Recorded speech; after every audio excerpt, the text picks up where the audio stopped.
Hello guys, नमस्ते। तो कुछ बातें अधूरी रह गई थी जो पूरी करना था, तो मैं सोचा आज कर लूँ। तो जैसा मैंने शादी के लिए आप लोगों से बोला था, तो हाँ मतलब मेरी शादी को लेकर के मेरी ससुराल में मुझे जब मेरी शादी मतलब हो गई है, पर शादी मतलब सबकी खुशी से नहीं, रजामंदी से नहीं हुई थी। और जैसे कि मैंने बताया था कि मेरे जब शादी हुई थी, मेरे साथ मेरी जेठानी की भी शादी हुई थी। तो लोग कहता है शादी एक सपना होता है, हर एक लड़की का सपना होता है कि ससुराल अच्छा मिले और केयरिंग हो और मतलब सब में प्यार हो, घर को समेट के रखे। पर मेरे यहाँ ऐसा कुछ भी नहीं है। और रही बात, जब मेरी जेठानी की शादी मेरे साथ हुई थी, तो हर एक फंक्शन काफ़ी अच्छे से हो रहा था। पर जब उनका फंक्शन होता था तो सभी अटेंड करते थे, पर जब मेरी फंक्शन की बारी आती थी तो सब हट जाते थे, चले जाते थे। जैसे हमारी शादी में हम लोगों के मतलब रीति रिवाज में होता है कि एक दिन शादी होती है तो उसके पहले मेहंदी रस्म, हल्दी रस्म, तो एक तिलवा, तीन तिलवा, ऐसे करके बहुत सारे रस्म वगैरह होते हैं। मतलब वो खीर चटावन कुछ ऐसा वैसा, मतलब कई ठो रस्म होता है। कंगन खोलना, दूल्हा दुल्हन का कंगन खोला जाता है हाथ का, तो बहुत सारे रस्म होते हैं।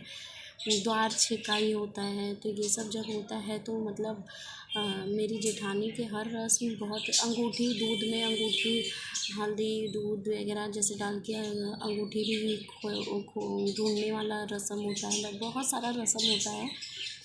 तो उनका रस्म काफ़ी अच्छे से होता था, सब चीयर अप करते थे, बहुत सारा मतलब मेहमान भी बहुत सारे रहते थे। पहले वो बड़ी थी तो उनका सब कुछ पहले पहले होता था, लेकिन जब मेरी बारी आती थी तो सब हट जाते थे, तो सिर्फ कराने वाले रहते थे और हम, मेरे हस्बैंड रहते थे। तो हमारी शादी तो मतलब जैसा सोचा था वैसा तो कभी हुआ नहीं, उतना एंजॉय नहीं किया हम लोगों ने। और जब शादी हो गई तो फिर रूम चाह रहा था, तो मुझे रूम नहीं मिला था। कितने दिन मैं जेठानी के रूम में सोई। और उसके बाद उनका एक कारखाना वाला रूम था जिसमें मंगोड़ी वगैरह वो अपना रखी थी। वो मेरी जेठानी का काम है मंगोड़ी वगैरह, दाल वाल बरी पापड़ वापड़ का काम होता है, तो जिसमें उनका मंगोड़ी वंगोड़ी पड़ता था, मशीन रखा था, उसमें थोड़ा गंदगी भी होता था। तो हमें कोई रूम नहीं, पहले मुझे वो रूम मिला था।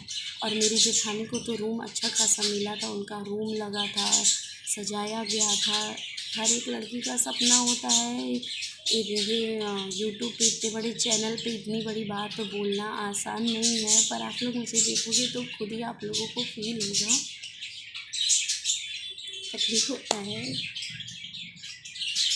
तो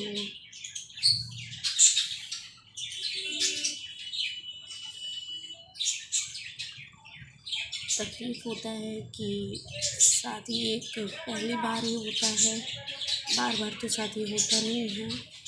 तो मेरी जेठानी को अच्छा खासा रूम दिया गया था और हम लोगों को वो मशीन मतलब काम वाले कारखाने में मतलब रूम कह सकते हैं, उसमें सुलाया गया। फिर ये बड़ी वाली जेठानी के रूम में मैं सोई, फिर सास के रूम में सोई। फिर जब मेरी ससुराल में लड़ाई झगड़ा हो रहा था, तब बहुत मुश्किल से जब मैंने गुस्से में बोला कि मेरे मम्मी पापा ने जो कुछ भी प्यार से दिया वो सब मेरे घर पहुंचा दीजिए, और जब रूम ही नहीं मिल रहा है तो क्या फ़ायदा। तो बड़ी मुश्किल से मुझे एक रूम मिला था। वो रूम भी एकदम नीचे का, एकदम बेकार सीलन वाला रूम था। मतलब खड़े होंगे तो आप सिर लड़ जाएगा। बहुत ही बेकार सा रूम दिया था उन लोगों ने मुझे, मतलब टॉर्चर इतना किया कि घर से मैं निकल जाऊँ।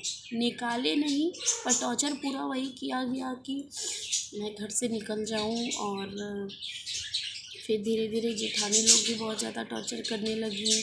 सास के ना रहने पे बोले, पति के ना रहने पे बोले, फिर सास से लड़वा के लड़ाई करवाती थी, बहुत कुछ मतलब होता था।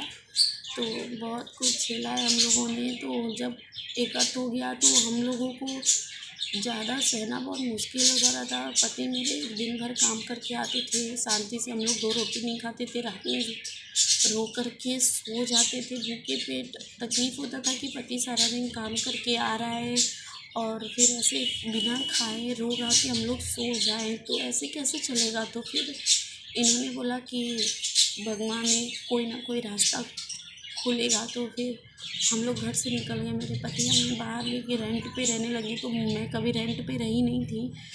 तो मैंने अपनी मम्मी से पापा सबसे बोला, तो उन लोगों को भी अच्छा नहीं लगा। फिर मेरा ससुराल, मेरी सास एक दुकान दी है जो चलाने को, उसको भी बार बार बोलती हैं खाली करो खाली करो। तो वो ज़्यादा बड़ा नहीं है, मुश्किल से होगा मतलब होगा एक रूम भी नहीं कह सकते, मान लीजिए छोटा सा ही है। तो उसके ऊपर एक रूम कबाड़ जैसा था। तो हम किराए पे नहीं जाना चाहते थे। हमें लगा कि चलो ससुराल से निकले तो क्या, लेकिन ससुराल का ही घर है, वहाँ तो रह सकते। जब वहाँ रहे वहाँ पे रहने का साधन नहीं था। पर कैसे कैसे मेरे आदमी कर्जा वगैरह ले करके मतलब रहने के लिए जुगाड़ किया।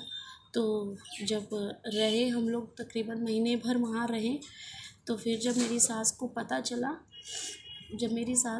चला वो आई, मेरे सारे बर्तन वगैरह फेंक दिए। छत पे पेड़ पौधा लगाया था उसको काट दिया, फेंक दिया कैंची से।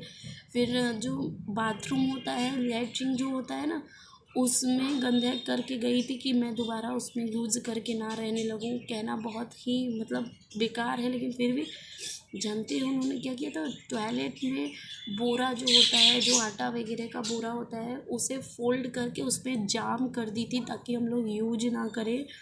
मतलब मेरे बर्तन वगैरह कपड़े सब कुछ फेंक दिए। फिर हम लोगों को वहाँ से निकाल दी।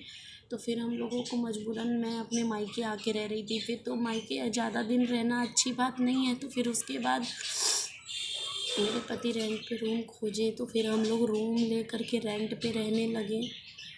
अभी आज के लिए इतना ही, फिर और बातें आपको बताएंगे। अभी के लिए इतना ही, नमस्ते। प्लीज़ सब्सक्राइब कर दीजिए यार, आप लोगों के सपोर्ट का हमें बहुत ज़रूरत है, बहुत ज़्यादा। हमें आप लोग का सब्सक्राइब चाहिए, आप हमें यहाँ पे बढ़ाइए। हमें एक मतलब जो मेरे सपने अधूरे रह गए हैं, मैं चाहती हूँ कि मैं पूरे कर सकूँ। मेरे पति बहुत परेशान हुए, अब हम लोग चाहते हैं कि हम लोग खुश रहें। प्लीज़ सब्सक्राइब करिए। नमस्ते।